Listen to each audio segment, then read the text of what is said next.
말씀 봅니다. 신약 요한일서 5장 신약 성경 392면입니다. 요한일서 5장 10절 말씀부터 12절 말씀.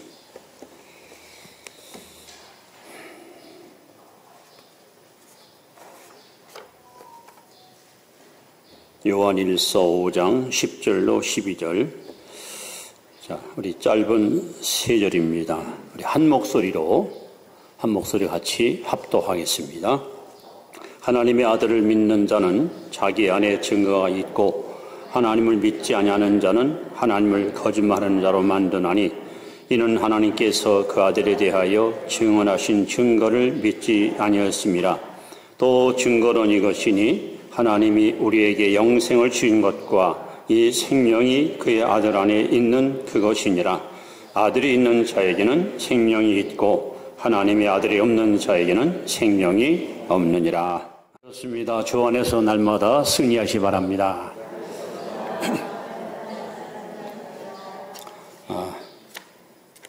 여러분, 명함을 혹시 갖고 계십니까?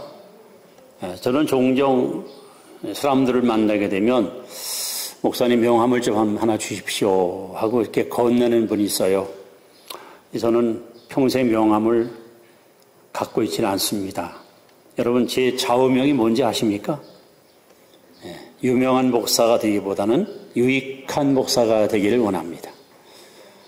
그래서 저는 명함을 갖지도 않고 앞으로 가질 생각도 없습니다. 근데 명함의 그 역사를 이렇게 연구해 보니까 중국에서 처음으로 이것이 시작됐습니다. 조그만 그 대나무에다가 이름을 새겨가지고 어느 집에 방문했는데 못 만났어요. 그럼 다녀갔습니다 하는 표시로 대나무에다가 이름을 써서 이렇게 꽂아놓으면은 주인이 밖에 왔다 봐서 어이구 누가 다녀갔구나 하고 찾아와서 제가 없는 중에 오셨네요. 제가 참 손님을 잘 접대 못해서 송구합니다. 그래서 어떤 예절을 서로 주고받기 위해서 사용된 것이 첫 번째 명함이라고 합니다. 지금들은 여러분 명함이 다양하게 이게 발급이 돼서 명함을 보면은 이 사람이 신분이나 직업이나 또 어떤 주소나 혹은 전화번호를 우리가 확인할 수가 있고, 저도 제 방에 아마 수백 개 명함을 갖고 있습니다. 어떤 업체에다 연락할 때 명함을 찾아서 전화를 하는 일들을 종종 경험하게 됩니다. 자, 제가 왜 명함 얘기하느냐? 여러분, 오늘 이 성경에 보시면 우리 예수 믿는 사람들은 뭐가 있어야 됩니까? 증거 있어요, 증거. 예수 믿는 사람들은 뭐가 있어야 됩니까? 증거. 나무로 말하면 열매를 보면 나무 알듯이 예수 믿는 사람들은 부인할 수 없는 증거가 있어야 돼요. 하나님 앞에 당당하게 저 예수 믿는 사람 이런 사람입니다. 또 마귀에게도 또 사람들에게도 자신 있게 증거할 수 있는 증거가 필요합니다. 저는 제 표현으로 예수 믿는 사람들은 분명한 명함이 있어야 된다. 나 이런 사람입니다. 나 어느 교회에 속해 있는 아무개 성도입니다 할 때에 당당하게 자랑할 수 있는 명함. 여러분, 이런 명함을 갖고 있습니까? 우리가 우리를 부른 찬송 542장에 보시면 후렴에 이렇게 써 있잖아요. 예수 믿는 것은 받은 증거 많도다. 오늘 본문에도 보시면 하나님의 아들을 믿는 자기 안에 증거가 있다 그랬어요. 그래서 우리 예수 믿는 사람들은 세 가지 증거를 갖고 있어야 어디 가서 떳떳하고 자신 있게 나 이런 사람입니다 하고 명함을 내놓을 수 있는 거예요. 그 세 가지 증거가 뭘까요? 첫 번째 증거는 구원받은 증거입니다. 여러분, 구원받으셨습니까? 하나님의 자녀이십니까? 자, 구원은 어떻게 받습니까? 구원은 오직 믿음으로 받습니다. 에베소 2장 8절에 오시면 너희가 그 은혜를 인하여 믿음으로 말미암아 구원을 얻었나니 이것이 너희에게서 난 것이 아니요 하나님의 선물이라.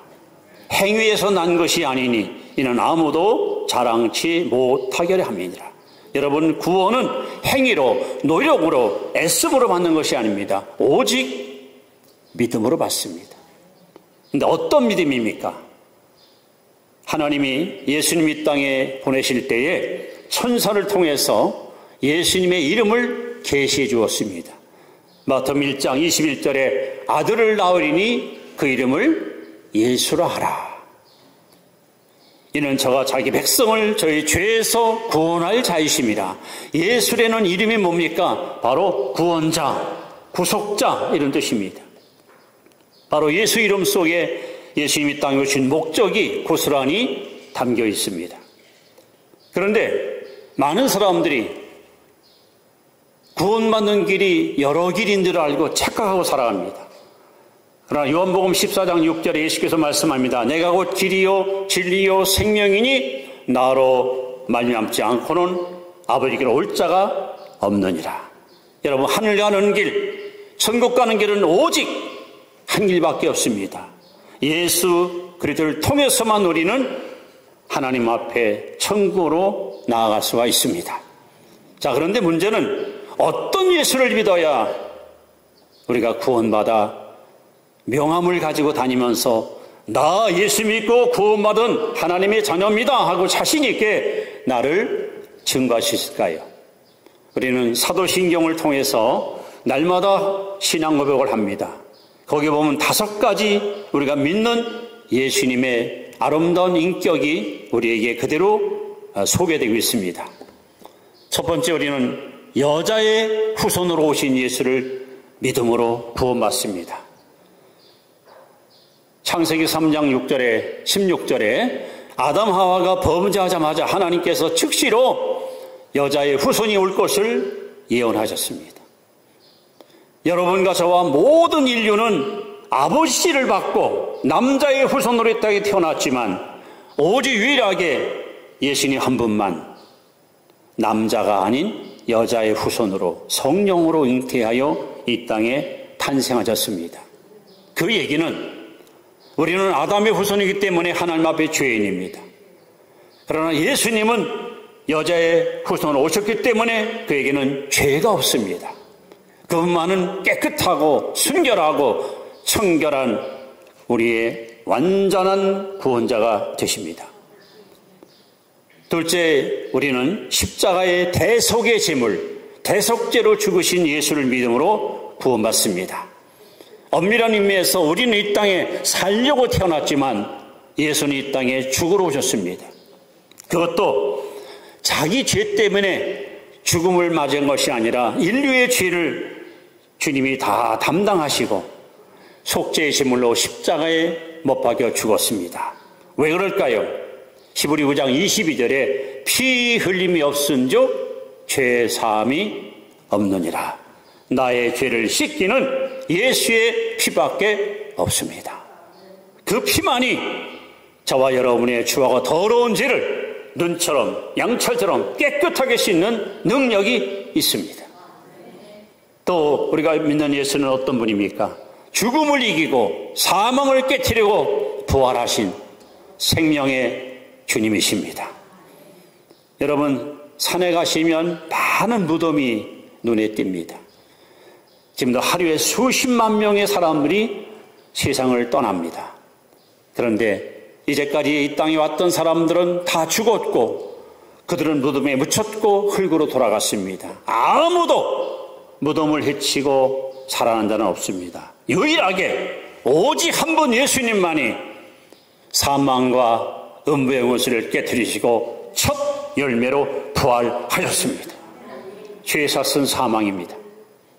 사람이 죽어 흙으로 가는 것은 죄인이기 때문에 흙으로 가는 거예요. 그러나 예수님은 죄가 없기 때문에 무덤을 깨뜨리고 살아나셔서 우리에게 영원한 생명을 주게 된 것입니다. 네 번째, 우리가 믿는 예수님은 바로 하늘로 승천하신 예수님입니다. 그분은 본래 하늘에서 오셨기에 다시 하늘로 올라가신 거예요. 그리고 우리가 갈 천국길을, 고속도로를 예수님이 넓게 열어놓으셨어요. 이제 주님이 가신 그 길을 따라 저와 여러분들도 아버지의 나라로, 저 천국으로 우리는 들림받을 날이 반드시 올 것입니다. 마지막 예수님은 만왕의 왕으로 만주의 주로 세상을 심판하러 이 땅에 재림하십니다.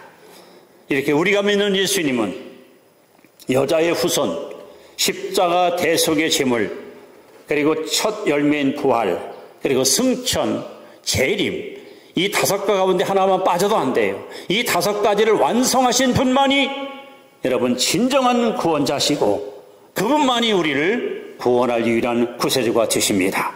그렇기 때문에 천하인간의 우리를 구원할 자는 오직 예수 한 분밖에 없습니다. 그 예수를 여러분 영접할 때, 그 예수를 나의 구주로 나의 왕으로 마음에 모셔드릴 때 여러분 안에 천국이 임하고 우리는 하나님의 자녀가 돼요. 어디 가든지 나 예수 믿고 구원받았습니다, 나 하나님의 자녀입니다 하고 명함을 자신 있게 우리는 내놓을 수가 있는 것입니다. 그래서 누구든지 로마서 10장 9절 10절에 있는 말씀, 만일 네가 내 입으로 예수를 주로 시인하며 또 하나님께서 그를 죽은 자 가운데서 다시 살린 것을 믿으면 구원을 얻으리니 사람이 마음으로 믿어 의에 이르고 입으로 시인하여 구원에 이르느니라. 그렇습니다. 여러분, 성도들에게는 증거가 분명히 있어요. 첫 번째 증거는 바로 구원받은 증거입니다. 여러분, 구원받으셨습니까? 하나님의 자녀이십니까? 여러분 마음속에 주님 살아계십니까? 오늘 성경에 뭐라 써있습니까? 아들이 있는 자에게는 생명이 있고 하나님의 아들이 없는 자에게는 생명이 없다는 거야. 많은 사람이 살고 있지만 둘 중에 하나예요. 그 속에 예수가 있는 사람은 산 사람이고 그 속에 예수 없는 사람은 영적으로 죽은 사람이에요. 여러분, 이 증거를 가지고 어디 가든지 자신 있게 하나님 앞에 마귀에게 사람에게 나 예수 믿는 사람입니다, 나 구원받았습니다, 하나님의 자녀입니다, 여러분 명함을 내놓을 수 있기를 바랍니다. 자, 두 번째, 우리는 축복받은 증거를 가져야 됩니다. 축복받은 증거. 자, 신명기 28장 1절을 다 같이 한번 읽어봅니다. 시작. 내가 내 하나님 여호와의 말씀을 삼가 듣고 내가 오늘 네게 명령하는 그의 모든 명령을 지켜 행하면 내 하나님 여호와께서 너를 세계 모든 민족 위에 뛰어나게 하실 것이라.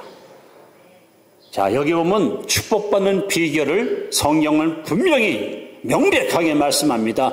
하나님 말씀을 듣고 행하면, 말씀대로 순종하면, 하나님 말씀대로 실천하면 하나님이 우리를 뛰어나게, 우리를 복되게 세워가신다고 약속하셨습니다.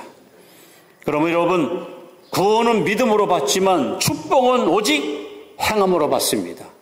야고보 1장 25절에도 그 행하는 일에 복을 받으리라 하고 말씀했습니다. 저는 하나님을 잘 섬기고 하나님 말씀을 순종해서 복받은 사람들을 많이 이렇게 만나보기도 하고 간증도 들어보기도 하고 또 여러 가지 책에서 여러 가지 내용도 읽어봤습니다. 게다가 과연 하나님을 섬기는 사람 중에서 최고로 복받은 사람이 누굴까? 안타깝게도 한국에는 별로 없고 물론 있겠지만은 미국 사람이더라고요. 록펠러라는 사람. 록펠러 들어보셨습니까? 이 사람만큼 복받은 사람이 없을 것 같아요. 아, 이런 사람이 우리나라에도 좀 있었으면, 우리 교회에도 이런 인물이 나왔으면, 그런 마음이, 소망이 생기는데. 여러분, 록펠러라는 사람은 아주 가난한 집에 태어났어요. 정규 교육을 못 받았어요. 그래서 16살 때 우리로 말하면 공장에 가서 허드렛 일을 하면서 기술을 배우면서 그렇게 힘들게 인생을 살았어요. 근데 그 어머니가 정말 훌륭합니다. 어머니가 아들 록펠러에게 10계명을 갖다가 어머니가 적어서 아들아, 평생에 이대로 살아라. 평생에 이렇게 꼭 순종하라 하고 10가지 계명을 아들에게 물려줬어요. 여러분 궁금하십니까? 알고 싶습니까? 그 내용을 좀 알려드릴까요? 자, 제가 한번 어머니가 남겨뒀던 어쩌면 유언이기도 하고 훈계이기도 한 록펠러의 10계명 이렇게 써 있습니다. 하나님을 친아버지 이상으로 섬겨라. 이 첫 번째 계명이에요. 하나님을 친아버지 이상으로 섬겨라. 두 번째 계명, 목사님을 하나님 다음으로 섬겨라. 하나님을 제일 잘 섬기고 둘째는 목사님을 하나님 다음으로 섬겨라. 여러분 이걸 꼭 잘 기억해야 돼요. 두 번째는 기억해야 돼요. 세 번째는 주일 예배는 본교회 가서 드려라. 주일 예배는 꼭 내가 속한 교회에 가서 하나님께 예배 드리라. 네 번째는 오른쪽 주머니는 항상 11조 주머니로 써라. 하여간 손에 돈이 들어오면 오른쪽 주머니는 항상 11조로다가 담고 사는 거예요. 다섯 번째는 아무도 원수를 만들지 마라. 그러니까 모든 사람과 화평하게 살아 이거지. 여섯째, 아침에 목표를 세우고 기도하라.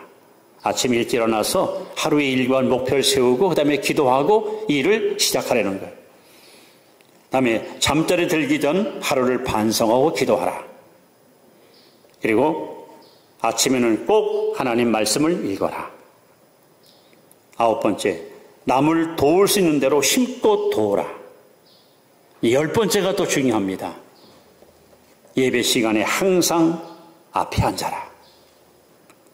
이게 어머니가 물려준 아름다운 신앙의 유산입니다. 노펠레는 이것을 가슴에 새기고 평생 순종하고 살았어요. 여러분 얼마나 복을 받았습니까? 정말 어마무시한 복을 받았어요. 이 사람 재산은요 계산이 안 돼요. 자, 그렇다면 노펠러만 복 받았나요? 우리도 복 받아요. 우리도 복 받아야 됩니다. 여러분 솔직히 예수 믿는 사람들이 가난하고 궁색하고 얻어먹고 어디 꼬로다니고 그러면 덕이 안 되잖아요. 지금 여유롭고 넉넉하고 풍요로워서 베풀기도 하고 나누기도 하고 이렇게 살아야지. 하나님께서 뭐라고 말씀했어요? 하나님께 복 받은 사람들은 머리가 될지언정 뿔이 되지 않고 위에 있을정 아래에 있지 않고 남에게 꼬질지라도 꾸임 맞은다 그랬습니다. 그런 구체적으로 우리가 어떻게 신앙생활하면 이 복이 내게 임할 것인가? 성경에는 하나님이 크게 두 가지를 특별히 우리에게 강조합니다. 시간을 하나님께 드리라와 물질을 드리라는 거죠. 왜? 사람이 무엇으로 힘든지 그대로 걷습니다. 여러분 하나님 앞에 시간을 안 드리고는 하나님께로부터 보장받는 인생을 살 수 없고요. 하나님께 예물 안 드리고는 절대 물질적인 축복을 우리는 누릴 수가 없습니다. 우선 시간의 소중함을 하나님은 이렇게 말씀합니다. 여러분 창세기 2장 3절에 보시면 하나님이 그 일곱째 날을 복되게 하사 이 주일을 하나님이 복되게 했던 거예요. 이 날을 하나님 축복받은 날이에요. 이 날이 하나님이 일곱째 날을 복되게 하사 거룩하게 하셨으니 이는 하나님이 그 창조하시며 만드시던 모든 일을 마치시고 그날에 안식하셨습니다. 그래서 여러분 오늘은 바로 주일이고 그리고 성일이고 그다음에 축일이고 거룩한 날입니다. 여러분 일주일 중에 7분의 1, 즉 주일은 하나님께 시간을 드리는 거예요. 시간은 생명과 같아요. 우리는 어떤 일이 있더라도 거룩한 날을 잘 지키고 이 시간을 하나님께 드림으로 하나님이 복 주신 이 날을 복자리에 와서 복을 받고 살아야지. 이 하나님의 약속을 우리가 실천하지 않고는 하나님은 우리의 인생을 보장할 수가 없는 겁니다. 여러분 하나님 앞에 정말 보장받는 축복의 주인공이 되어 원하신다면 일주일에 하루 거룩한 날 하나님이 복 주시며 약속한 이 날을 여러분 거룩하게 꼭 지켜 행하시기 바랍니다. 두 번째는 하나님은 소득의 11조 하나님께 예물을 바치라고 말씀합니다. 자, 말라기 3장 10절로 12절 말씀을 우리 한번 같이 읽어봅니다. 자, 시작. 만군의 여호와가 이르노라. 너희의 온전한 11조를 창고에 들여 나의 집에 양식이 있게 하고 그것으로 나를 시험하여 내가 하늘문을 열고 너희에게 복을 쌓을 글이 없도록 붙지 아니하나 보라. 만군의 여호와가 이르노라. 내가 너희를 위하여 메뚜기를 금하여 너희 토지 소산을 먹어 없애지 못하게 하며 너희 밭에 포도나무 열매가 기한 전에 떨어지지 않게 하리니 너희 땅이 아름다워짐으로 모든 이방인들이 너희를 복되다 하리라. 만군의 여호와의 말이니라. 여러분, 하나님을 시험하지 말라. 이스라엘 백성이 광야에서 하나님을 시험하다가 불림에 물려서 많은 사람이 죽었어요. 여러분, 하나님은 섬김의 대상이지 시험의 대상이 아니에요. 근데 하나님이 유일하게 나를 시험해봐라. 뭘 가지고? 11조 가지고 시험해봐라 했어요. 온전한 11조 하나님께 드려서 하나님이 복을 주는지 아니 주는지 시험해보라는 거예요. 아까 록펠러 보세요. 그 어머니가 오른쪽 주머니는 11조 주머니다. 하나님께 꼭 바쳐라. 순종했어요. 하나님이 엄청난 복을 쏟아부어 준 거예요. 저는 여러분들이 하나님 말씀에 순종해서 여러분 집안이, 여러분 가산이, 여러분의 직업이, 여러분의 직장이 싸울 것이 없도록 쏟아붓는 복을 누리고 사는 축복의 주인공 되기를 주의 이름으로 축원합니다.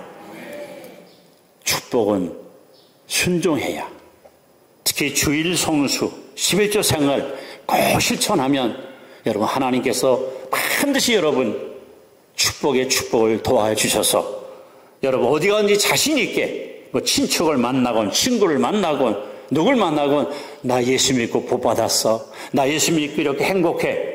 여러분 이런 간증의 주인공이 될 수 있도록 하나님 여러분을 높여줄 것입니다.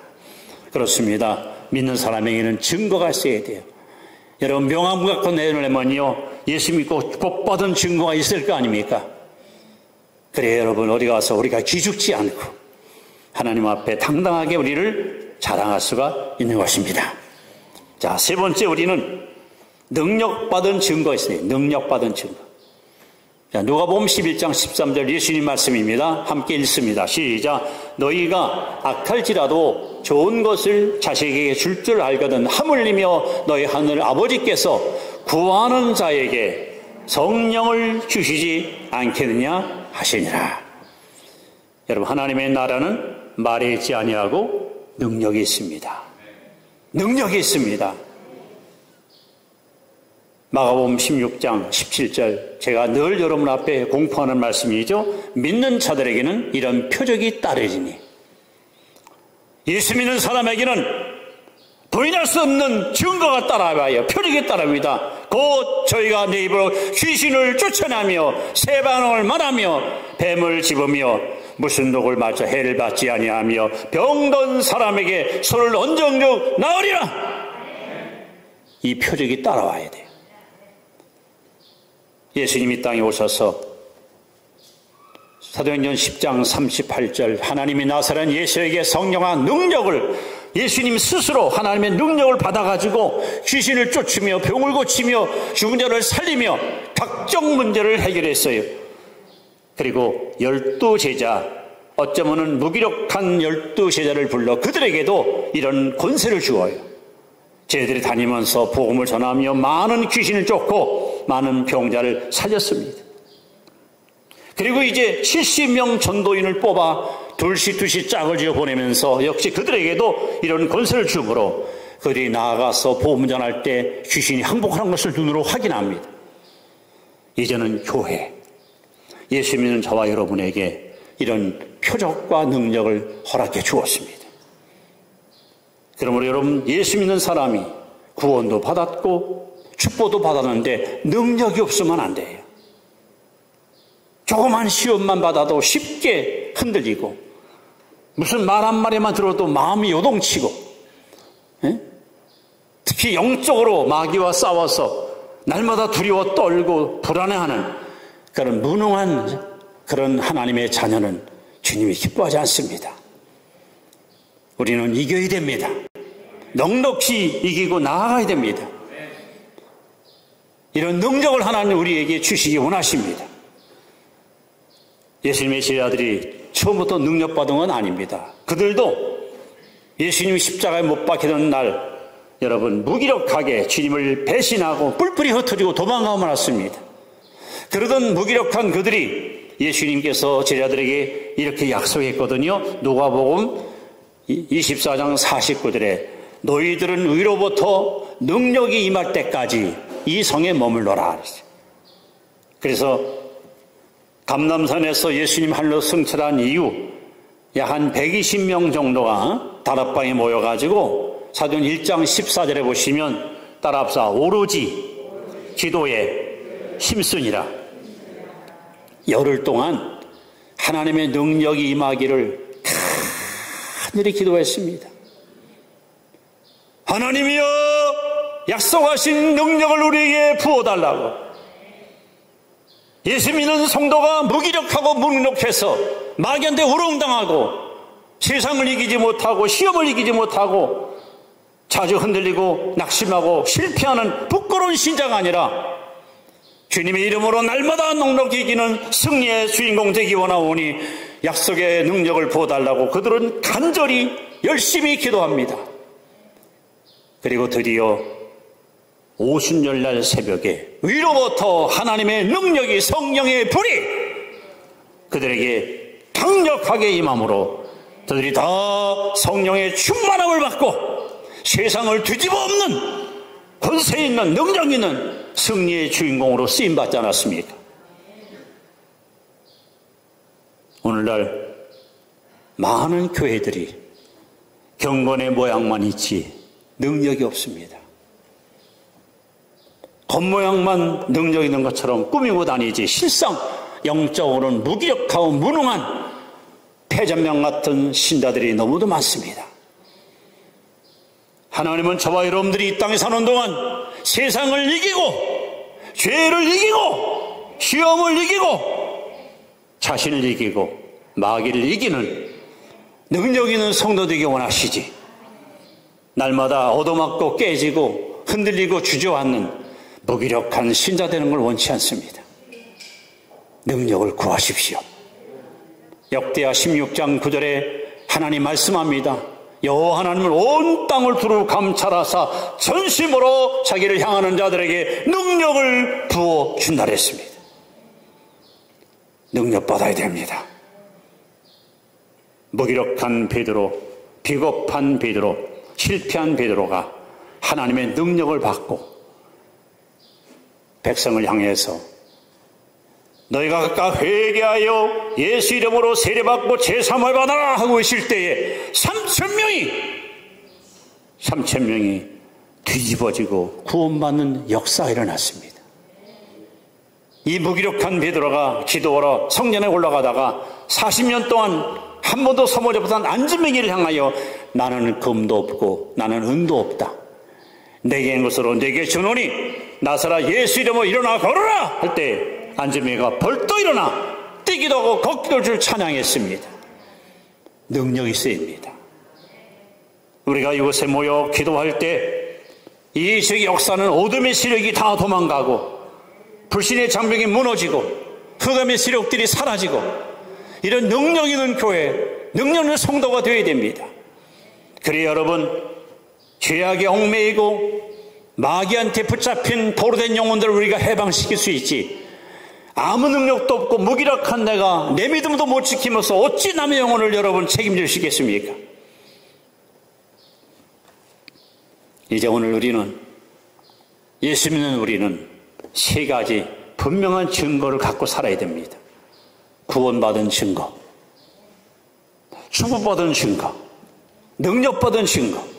이거는 절대 양보하면 안 돼요. 여러분 구원받았습니까? 축복받았습니까? 능력받았습니까? 이거 있어야 여러분 명함 내미는 거예요.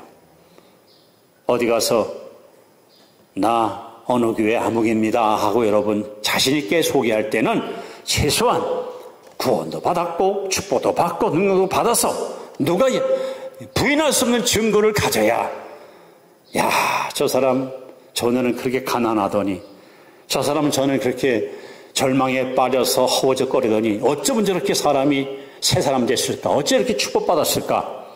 여러분 증거를 우리가 가지고 예수 믿으면요 절대 무시당할 리가 없어요. 바라건대 저와 여러분들은 이 땅에 사는 동안 하나님의 자녀로 천국 시민권자로서 이 세 가지 증거를 가지고 예수 믿는 사람의 명함을 가지고 하나님 앞에 떳떳하고 마귀 앞에도 여러분 떳떳하고 세상 앞에 떳떳하고 여러분 자신만만하게 신앙생활을 유지하고 살아갈 수 있는 그런 복된 성도 되기를 주 이름으로 축원합니다. 우리가 아까 부른 542장 다시 한번 여러분 가사를 잘 돌아보세요. 예수 믿는 것은 받은 증거 많도다. 그래요. 예수 믿는 사람들에게는 증거가 따라와야 돼요. 누구도 부인할 수 없는 확실한 증거가 드러나야 돼요. 그래야 여러분들 따르는 표적을 통해서 하나님 함께 하신 것을 우리가 입증시킬 수 있고 아무도 우리를 없이 여기거나 우리를 함부로 깔보지 못하는 거예요. 우리가 남들보다 많이 가지고 많은 것을 알기 때문에 그래서 남이 무시 못하는 게 아니라 하나님이 함께하는 증거를 갖고 있으면 세상은 우리를 감당할 수 없습니다. 우리 교회 성도 여러분들 한 사람 한 사람 구원받은 증거, 축복받은 증거, 능력받은 증거를 가지고 여러분 어디 가든지 자신 있게 명함을 내면서 당당한 인생길을 멋지게 걸어가는 그런 보배롭고 존귀한 성도들이 되시기를 주의 이름으로 축원합니다. 축원합니다. 기도합니다. 하나님, 예수 믿는 성도들에게